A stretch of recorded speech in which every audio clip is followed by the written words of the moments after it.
As promised, the U.S. presidential race is heating up between former President Donald Trump and Vice President Kamala Harris. And surprisingly, black male voters are in the spotlight. We'll break it all down and talk some very election-style perspective on Forbes right here with Dr. Alvin Tillery. He is the founder of Political Action Committee Alliance for Black Equality. Black male vote, talking Kamala Harris, Donald Trump. You won't want to miss this coming up right now. Dr. Tillery, the founder of Alliance for Black Equality, a new political action committee mobilizing black voters, also a Democratic pollster, CEO of consultancy firm 2040 Strategy Group, also professor on his spare time when he gets a chance. Dr. Tillery, thank you so much for the time. Really appreciate it. And, I got to start off, we're a couple of weeks out from the election, right? A little less than a month. And I did not anticipate us getting to this point of the election cycle and black men being the topic of discussion, but yet and still here we are. A very interesting week as we talk. So first, thanks for the time again. And I'd rather start the conversation off by asking one word to describe where we are in this election cycle, being as though that, again, the black vote is, the topic of discussion. We're in the fourth quarter, probably on the 15-yard line. Fourth quarter, 15-yard line. And to push it through, VP Harris and her team are going to need to boost support from not just black men, but also millennial and Gen Z black voters, because that's where there's lagging. We're trying to combat what we call the generation gender gap in the black electorate. Yeah. Well, I know the topic right now, again, black men do not seem to be supporting Vice President, although, we can go back and forth on what that means. She's still getting 84% of the black vote, according to Pew Research. But, let's stay right on the poll part, because you have come out with a new poll and you're kind of talking to black men about, their attitudes and what they're feeling, their behaviors, and why the Democratic message may not be getting through the way that it did in previous years, the way in, former presidential elections, one of which featuring, Barack Obama, who was in the news lately because he was, disappointing at what is perceived to be lack of voting or lack of support for Kamala Harris amongst some black men. But based off of your poll, right? And in your poll, you find that 73 to 10, I believe, you find that black people are still leading. Well, 73 to 18 with 10% undecided. They're still leading in this race. But what is that poll? What did you find? What's interesting about it? What needs to be said that, can really maybe support or, energize that base that she may be lacking right now amongst black men? Yeah, so we've actually done, 11 tracking polls since last October. Yeah. We've surveyed more than 20,000 black voters, and we found a consistent ceiling for first President Biden and now VP Harris at somewhere between 75 to 80% support for the community overall. Now, when you break that community up by generation, the baby boomer generations and the Gen X generations, they're right where normal Democratic candidates are with black voters. They're above 85%. They're close to 90%. What's changed in this election is that the younger millennial and Gen Z voters are a larger share of the voting age population in the black community. They're not as attached to the Democratic Party as their parents and grandparents are. And so the Democrats need to sell them on why they should vote for them in a way that Democratic candidates, no Democratic candidate has had to do since the 1990s probably. And so that's why everyone is shocked that we are at this moment. But there's nothing in particular that is, wrong with black men or young black voters in general. It's just that the Democrats have not made an effective case as to why they deserve their support in the minds of these young people. Right now, someone like President Obama can scold black men and say it's about, there's no evidence of that in the polling. We have absolutely no evidence of that in the polling.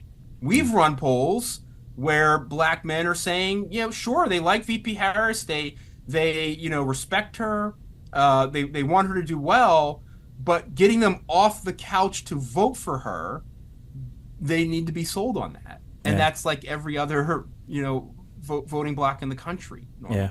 normally. Interesting thing that you say, one of the things that you said in the past is that you've tried to warn Democrats and Democrat elites about this issue, right? That perhaps they're taking the black vote for granted. You said that they're going to be entering the find out phase, right? And here we are in this find out phase. Specifically, you quote, Democrats aren't saying what needs to be said to these voters, right? And your new poll also finds that. Do you think that the Democratic Party has taken the black vote for granted over these last 4 years? Well, I don't know if they've taken it for granted. I think, the Biden-Harris administration has a lot of real, achievements for the black. So black unemployment is historically low. That's great. President Biden appointed Ketanji Brown Jackson to the Supreme Court. That's amazing. He's appointed, more black judges than anyone. That's amazing, right? But here's the dilemma. Those symbolic things, they mean a lot to the middle class and the upper middle class, black folks who are older, who remember the civil rights era, who are already going to vote for the Democrats. They don't mean as much to the under 40s who don't remember the bad old days of Jim Crow that, say, my parents went through, or my grandparents. I integrated my neighborhood. The under 40s don't remember any of that, right? So how do you get through to the under 40 then, right? Because listen, I'm 40 years old. I remember a little bit of both. I love my history because I was around when the internet was just rolling out, right? And so you see a lot of things grow. But what do the under 40 crowd want to hear from the Democratic Party to re-energize that base? Because there's a lot of issues at stake that they should be paying attention to. But what's the messaging? What needs to change? Well, again, that's the fault of the campaign, right? So the under 40s, like young people in general, want to hear, what are you going to do for me today? So a lot of our under 40s, if they voted in the last election, they stood in long lines in places like Atlanta, right, to cast a vote. Democrats promising things like economic renewal of these communities. It didn't happen. They promised things like the John Lewis Voting Rights Act. It didn't happen. They promised things like the George Floyd Policing Act. It didn't happen. And a lot of black voters tell me that, their problem is trying to figure out, like, why should they distinguish between the Republicans, who they clearly see as hostile to them, and the Democrats who say that they're going to do things but then don't deliver because of what? The filibuster in the Senate, right? So what VP Harris has to do is acknowledge that legacy and then talk about things that are going to differentiate her from Trump. And our survey has given several clear signals of where she can do that. Right. Yeah. You said in the poll you talked about 1,700 respondents, right? And it shows that 14%. She could increase her support by 14% if she reframed messaging, which focuses on Project 2025 policies, things of that nature. And one noticeable, phrase was "stop and frisk." I watched her interview at the Audio Town Hall in Detroit, and she used that phrase "stop and frisk" a lot, a few times during her hour-long discussion. And I'm wondering, why stop and frisk? Why that scare tactic type phrase? I mean, we obviously know that it could lead to issues, but police have body cameras now. I mean, you look at certain data and you see crime down because of that technology. But why stop and frisk? Why not another phrase to energize black men? Why that? Well, it's simple. Mr. Trump is, in his Agenda 47, has proposed stop and frisk as a national policing policy. Stop and frisk has been adjudicated as racially discriminatory. We know from the data from New York that 97% of the people stopped were black and Latino men. 90% of those stopped weren't really supposed to be under suspicion, right? And so in the era where just 4 years ago, millions of people, particularly millennials and Gen Zers, went out to protest the killings of Breonna Taylor and George Floyd, a person running on an agenda that will say, you could be stopped at any time because that's how black people die, is these sort of Terry stops, right? So that's the first reason. Second reason is Mr. Trump is also proposing that to make it harder for police departments who've been adjudicated to be brutalizing people of color, to sign consent decrees to compensate families and enter police reforms, like the body cameras that you've just talked about. And moreover, the body cameras haven't really shown to be effective because many departments turn them off. Yeah. So this is a clear area where she can differentiate herself. I'm glad that you noticed as well that she was mentioning that.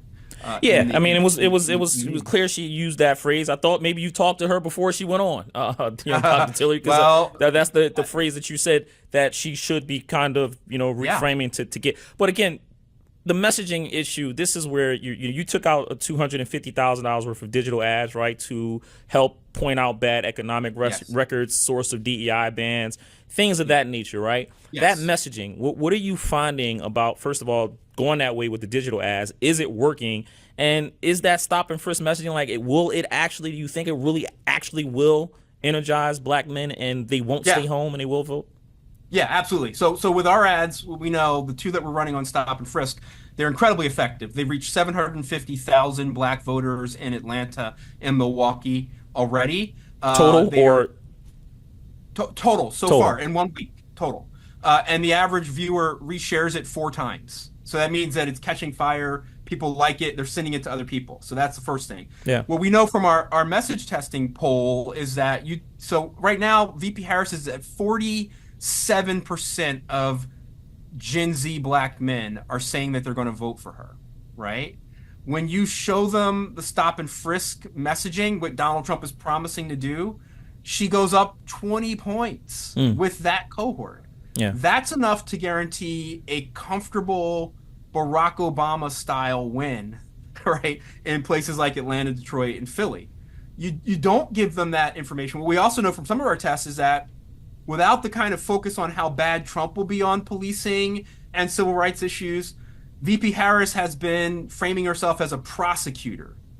The prosecutor message actually depresses, it makes black men and young black women want to vote for her less. It makes them 10 to 15 points less likely to vote for her. So she should not be using the prosecutor when she's messaging? Well, I wouldn't say that. I think the reason she's using the prosecutor messaging is that the older cohorts of voters like that messaging. I would also say that she's got to reassure us. Let's just be real. She's a candidate of color and a woman. Yeah. She's got to run somewhat to the right of a guy like Barack Obama to reassure swing voters. So she needs to keep doing that. But that depresses black turnout. It absolutely does. It also depresses turnout for young white folks too. Who also participated in Black Lives Matter marches. Right? You mentioned, former President Barack Obama, and obviously, again, he came out with comments about black men and, trying to energize the base, and obviously used finger wagging and things of that nature. You've seen the comments he made. Did that hurt? Did it help? You kind of mentioned in your poll that it didn't signal that it helped at all. Yeah, I don't have any evidence that helped. I mean, I do think. Listen, Barack Obama can say whatever he wants, right? He's Barack Obama, right? He can lecture me, he can lecture anybody. I'm going to listen to him, but I'm not sure that what he says is going to mobilize me if I'm debating about voting or not voting. What I do know about millennial and Gen Z voters is that kind of, bad cop, as it was called, by one of the other pundits, that doesn't help. That doesn't mobilize them, right? Millennial and Gen Z voters are very non-hierarchical. What mobilizes them is people in their own age cohort or influencers in their own age cohort saying to them, hey, like, this is why you should vote for that person. A big part of the problem with the Democrats' black man game is that everybody's old. So I'm an old guy. Barack Obama's 10 years older than I am, right? And they're rolling out Magic Johnson. All these influencers from the 80s and 90s and the early, they're going to mobilize people like me who are already going to vote for VP Harris. The way that Barack Obama can be most constructive is to call up millennial and Gen Z influencers and say, hey man, like, let's go on a barbershop tour, or let's go and talk to guys on the hoop court, or let's cut an ad together. Yeah. That will get the attention of the young black voters. That's what would work, right? Again, not a lecture from a guy that they think, hey, it was great when he was there. They were like 10 to 15 years old when he was there. Yeah. Right? Yeah. You look deep into the polls, and again, I take polls with a grain of salt. Like, I don't know what to believe, what not to believe. You know, the numbers are the numbers. You know, I want to ask you in a minute about the hidden vote, right? Because the union haven't even voted, or they have not endorsed the candidate. And if you look deep into those numbers, it appears that union members are favoring Republican Party, which is, you know, maybe a shock to some people. But looking deeper into the numbers again, right? In your poll, it mentions that, you know, you're going to need a massive black voter turnout, right, in order for Kamala Harris to win. And if right now that she's getting 84% of black voters that would vote for her, meanwhile you had, you know, former President Barack Obama who got around 90, you're going to need 95 and 93. Yeah, 95 and 93, right? Above 90. So is she going to need those type of numbers to see the same type of results, or can 84 to 90 do it? Because you also say, listen, there's a plausible chance that she can lose if she doesn't get that 90 to 95% turnout. Yes, I think that's right. I mean, so Barack Obama needed 44% of white voters, 95% of black voters, about 85% of Latino voters to win comfortably in 2008. Right now, there's no model that shows me that Kamala Harris is anywhere near that. She's up 2.8 points in the national polling. That's great. She'll win the popular vote by 7 to 10 million votes. But in the swing states, that's not a large enough lead. Hillary Clinton was up 6.8 in the national vote, and she still lost the swing states, right? And so this is mission critical. What every black person watching, every Democrat watching, what we're trying to replicate is Barack Obama's numbers from at least 2012, right? Where he got 39% of the white vote and 93% of the black vote, right? If that doesn't happen, it's going to be really hard for VP Harris to win. It's just a fact, right? Yeah. So here's what we need to think about, right? We need to think about what is going to get people off the couch. And VP Harris has done a great job in the last couple days doing her part. Now black civil society needs to do their part. We don't need to be defensive. We don't need to be blaming black men of sexism. What we need to be doing is mobilizing everyone by all means that we have to get them to the polls. Yeah. If we do that, we can win. What do you say to... Because right now, she's running a campaign tilted toward white people, and there's no evidence that the white people are moving in her direction. None.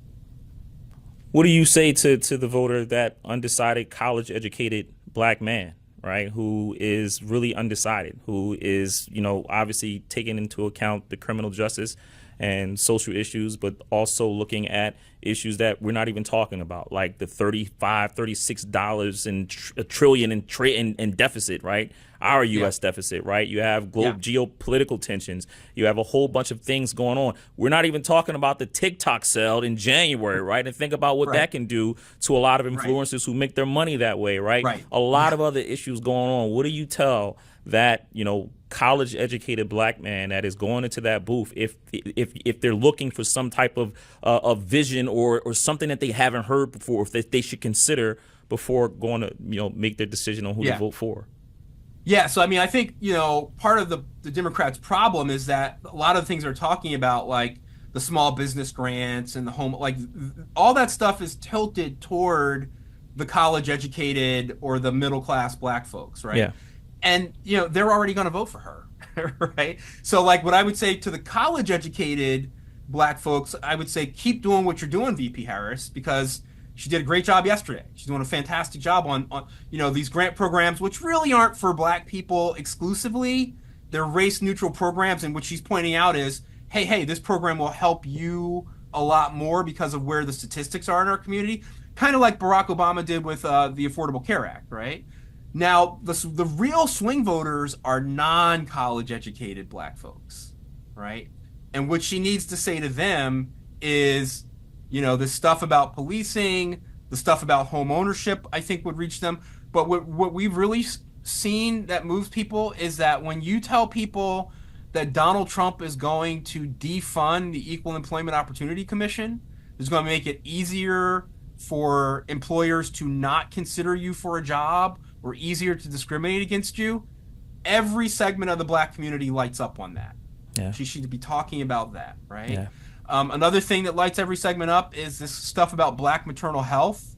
You tell black men that, you know, right now your mom, your auntie, your girlfriend, your wife, if they're going to deliver a baby, they'll get better outcomes if they fly to Nigeria or Brazil than they will in our own neighborhoods, right? And, you know, Kamala Harris has been great on reproductive rights and all these. Link that to the black maternal health piece like she was doing last fall. That's a winner, man. Black men are like, oh yeah, like, because we all know a black woman, right, that has been in a situation at one of these hospitals like that. That moves everybody, right? So those are some of the things that we can get some differentiation on from Trump, and that's what we're trying to do with our ads. Do you think the reparations she mentioned in the interview in the audio town hall with Charlamagne the Guy on iHeartRadio, she mentioned reparations and how it needs to be studied, and things of that nature.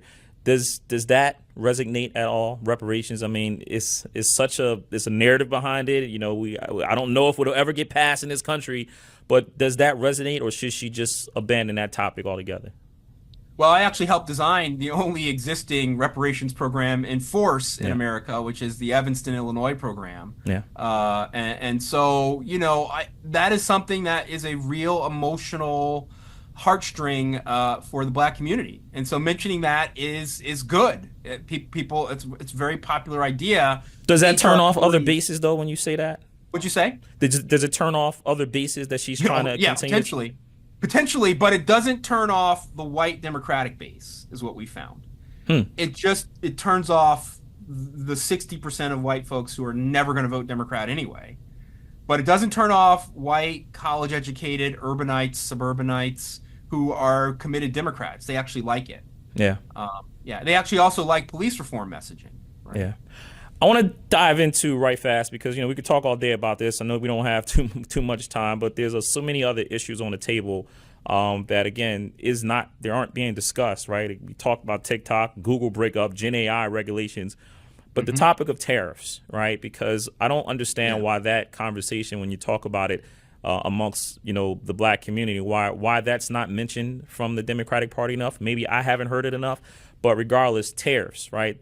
There are some real dangers that can do harm to low-income families because those tariffs will get passed down to customers, which will then raise prices. Right? You have tariffs and studies and committees. You know, one of which saying, "Hey, $15 trillion added to the deficit over 10 years if certain tariffs, you know, get passed."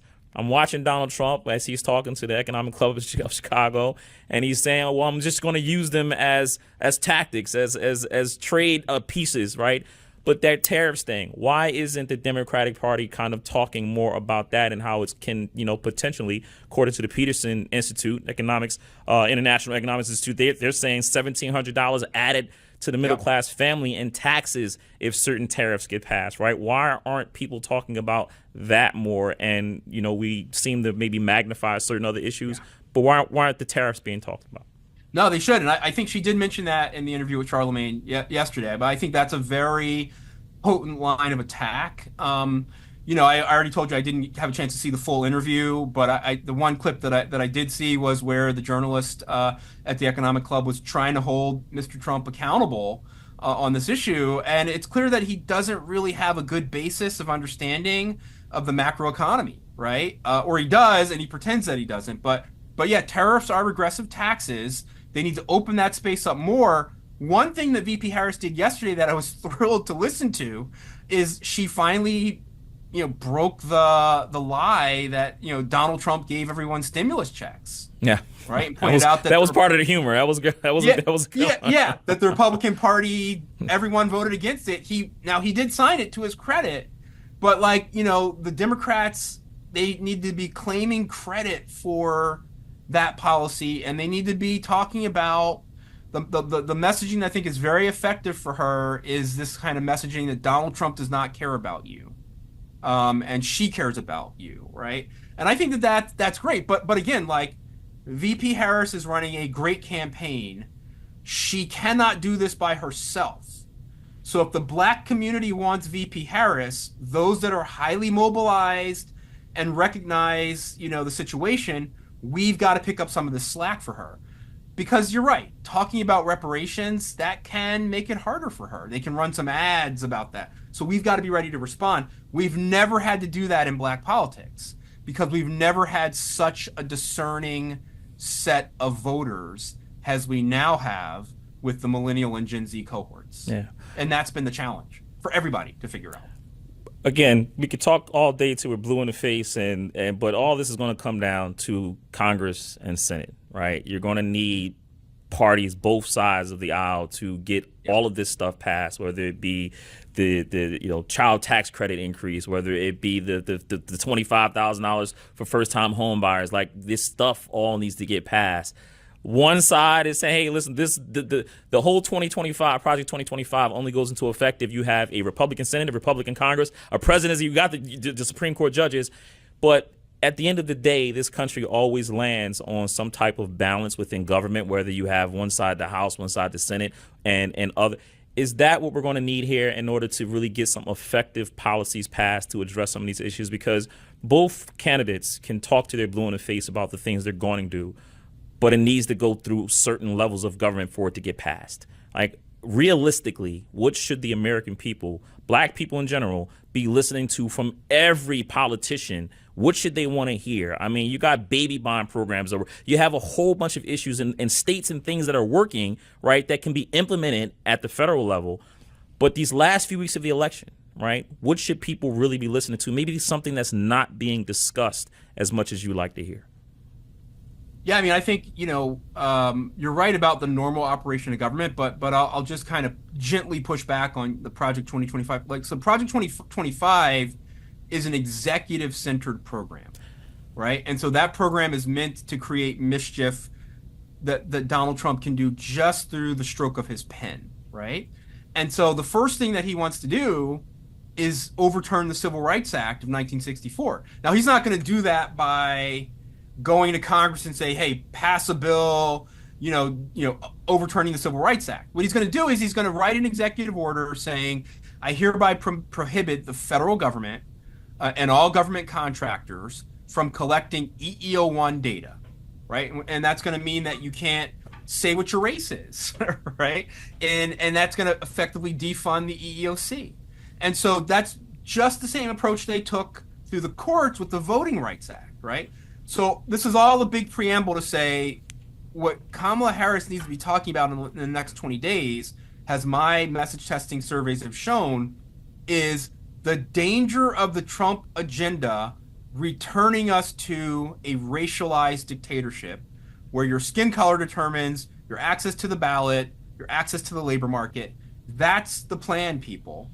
And so they need to be saying that, because when you tell black people that, even black folks that don't remember, like you said, you remember, right? Maybe stories from your grandparents or your parents. The Gen Zs don't. And so, but when you tell them, they get it, right? Because they have this broad understanding of what the history of this country has been. Yeah. And so that's what she needs to do. Or she needs to get groups helping her do that. But you got to do it in a way that appeals to millennials and Gen Z. Rolling out some guy in their 60s, 70s, and 80s to talk about how bad Jim Crow was and what's wrong. That's not it. You've got to make, if people go to our ads, allianceforblackequality.org, look at our ads, look at our YouTube channel, we target millennials and Gen Z with humor. We use people in their own age cohort to talk to them, right? That's a much more effective approach. Is that working? Because everyone loves to laugh, right? We all love to laugh, and then specifically again, this conversation started about black men. Is it working amongst your male people? I don't know if you see that demographic or not, or if you see that metric, but is it working amongst men? That humor to draw them in. Yeah, it does. So we have both independent ad testers, and also we do our own tests at my firm level. And the ads work really well. They're very powerful. We probably have the only scientifically tested black-centered content that's up and running right now. And we will be happy to partner with, anyone else that wants to take up these messages and help. We'd be happy to give our playbook to VP Harris. We've tried to give it to the Biden campaign earlier in the cycle. right? But you know, earlier in the cycle, there were people in their ears saying, "Oh, don't worry about the black vote. We got that. Like, everybody in my church is going to vote for you, Joe and Kamala." Like, so, like, now we see the dilemma, and we're ready to go with content, Yeah. right? We're September not a money-making operation. We're a citizen operation. So if somebody wants to pirate our content, go for it, right? We just need to win. Get you out of here. Two last things. The first is in September 2024, I was listening to a interview that you were a part of in Milwaukee, part of the radio station there, and there was a brother that came on in that interview, and he said that he's emotionally not involved. On the one side, Democratic side, he sees the same old thing, some of the things we were talking about. And on the other side, he can't relate, as a lot of people can't, right? And so for that black man that is feeling what that brother felt, emotionally not involved, emotionally just not there. When he turns on the television, he sees the rhetoric, he sees all and they don't want anything to do with it. They don't want to watch because they know that nothing will change for them, right? There's a lot of people. I'm from North Philadelphia. There's a lot of people that feels like that. They don't want anything to do with this election because they just don't feel like nothing will change. How do you get that individual to change his mindset over these next, couple of weeks before election night? Yeah, that's where fear of what's to come is got to be the mobilizer. And that's why our ads are not pro Kamala Harris as much as they are anti Donald Trump. And so, that's the only thing that's going to matter at this point. A lot of folks think that, black people have to just love every Democrat. Like, black men don't have to love Kamala Harris at all. But they do have to understand that, like, she's a much better alternative than what Mr. Trump is promising them in ways that matter to them every day. Right. And so that's what we got to be doing. I'm a West Philly guy. And so, like, that is very, I see the same in my neighborhood, right? When I go home. Yeah, right. Absolutely. And so that, and you understand why. You understand why people feel that way. And they shouldn't be lectured, right? It's kind of like, well, what has this party really done to change the way things are around here? It's not clear. It's not clear to them. I'm going to take advantage of your professor days, right, and get you out on here because I always ask people the Jim Collins book, Good to Great, this great business book. And we're going to need to know the difference between good to great right away. What's the difference between a good president and a great one? U.S. president. Let me just say that. You might say a president of a company. What's the difference between a good U.S. president and a great one? Well, I think that's decided by the people. But in my view, as an observer of the presidency, the truly great ones have done things for the country when they cut against their political interests, right? And so in the modern era, that's folks like, Lyndon Johnson, you could say, folks like Roosevelt, right, who, cut against his class, status to put in place the New Deal programs. Jimmy Carter trying to deal with inflation. Like we've had, even on the Republican side. I mean, you had people like George H.W. Bush, who was under tremendous pressure to end affirmative action programs in his term, and he wouldn't do it. He's like, racial inequality is a real thing, guys. Like, and he commissioned the federal glass ceiling report, right, to kind of defend the programs, right? So I think that those are the ones that really strike me as great, right? But yeah. Professor Tillery, I appreciate it. Dr. Alvin Tillery, Professor Tillery. I call you all types of. You got so many titles. Hey man, listen, that's a all lot. right. I'm a student in all of this. It's fun to talk this stuff and do it in an insightful way. We can agree to disagree, agree on some things, but it's always fun to have the insight, especially amongst two black men, because we're in a news cycle now. Doctor. So I don't know the next time we're going to have this type of spotlight. Yes. You got to take advantage of it. I appreciate the time. Hopefully we won't be in the news cycle if she loses because of us. Yeah, well, there you go. Absolutely. So hopefully we won't be in a news cycle for anything negative. But I appreciate the time, Dr. Tillery. It'll be a very interesting next few weeks. Love to have you back to discuss it. Wonderful. Thank you so much. Appreciate it.